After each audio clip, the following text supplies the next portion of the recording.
Sir ನಮಸ್ತೆ. ನಮಸ್ತೆ. ಹೇಗಿದ್ದೀರಾ?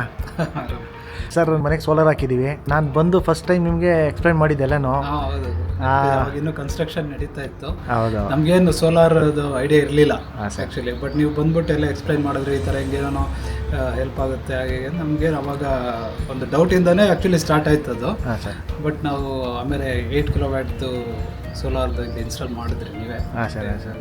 ಹಾಂ ಸರ್. ಅಲ್ಲಿ 2-3 ಮಂತ್ಸ್ ಆದಮೇಲೆ ನಿಮ್ಗೆ ಬಂದು ಭೇಟಿ ಮಾಡ್ತಾ ಇರೋದು. ನಾವು ಯೂಸ್ ಮಾಡಿದ್ದೀವಿ. ಈಗ ಏನಿಸುತ್ತೆ ಹೇಳಿ ಸರ್ ನಮಗೆ? ಆ್ಯಕ್ಚುಲಿ ನಾವು ಟೆಂಪ್ರರಿ ಕನೆಕ್ಷನ್ ತೊಗೊಂಡು ಡಿಸ್ಕಾಮಿಂದ ಇದು ರನ್ ಮಾಡ್ತಾ ಇದ್ವಿ. ಆಲ್ಮೋಸ್ಟ್ 10,000 to 12,000 rupees ಬಿಲ್ ಬರ್ತಾ ಇತ್ತು ಪರ್ ಮಂತ್ ಯಾವಾಗಲೂ. ಬಟ್ ಈ ಸೋಲಾರ್ ಹಾಕ್ಸ್ಕೊಂಡ್ಮೇಲೆ 8 ಕಿಲೋವ್ಯಾಟ್ದು ಆಲ್ಮೋಸ್ಟ್ ನಿಲ್ ಅಂತಲೇ ಹೇಳಬೇಕು. FD ಏನಿರುತ್ತೆ ಡಿಸ್ಕಾಮ್ದು ಮಿನಿಮಮ್ ಚಾರ್ಜಸ್ ಅದು ಮಾತ್ರ ಬರ್ತಾ ಇದೆ. ಸೊ ಡೇ ಎಲ್ಲ ಫುಲ್ಲು ನಾವು ಸೋಲಾರ್ದು ಯೂಸ್ ಹೆಲ್ಪ್ ಆಗುತ್ತೆ. ಅದರಲ್ಲಿ ಸೋಲಾರ್ದು ಇದರಲ್ಲಿ ಯೂಸ್ ಮಾಡ್ತೀವಿ. ಇದು ಹೈಬ್ರಿಡ್ ಆಗಿರೋದ್ರಿಂದ 10 ಕಿಲೋವಾಟ್ ಬ್ಯಾಟ್ರಿ ಕೂಡ ಇದೆ.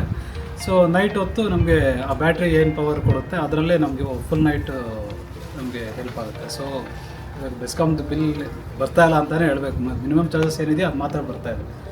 ನೀವು ಏನು ಪ್ರಾಮಿಸ್ ಮಾಡಿದ್ರಿ ಅದು ವರ್ಕ್ ಆಗ್ತಾ ಇದೆ ನಮ್ಗೆ.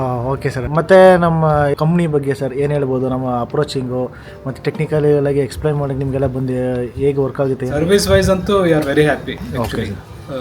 ನೀವು ಏನು ಮೊದಲು ಫಸ್ಟ್ ಡೇ ಬಂದಾಗ ಏನು ಪ್ರಾಮಿಸ್ ಮಾಡಿದರೆ ಅದನ್ನೇ ಡೆಲಿವರ್ ಮಾಡಿದ್ದೀರಾ. ಇವನ್ ಇನ್ಸ್ಟಾಲೇಷನ್ ಟೈಮಲ್ಲಿ ಆಗಿರ್ಬೋದು ಮತ್ತು ಆಫ್ಟರ್ವರ್ಡ್ಸ್ ಸರ್ವಿಸ್ ಇರ್ಬೋದು.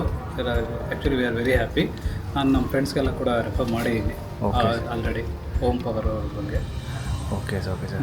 Thank you sir. Thank you very much. Thank you sir.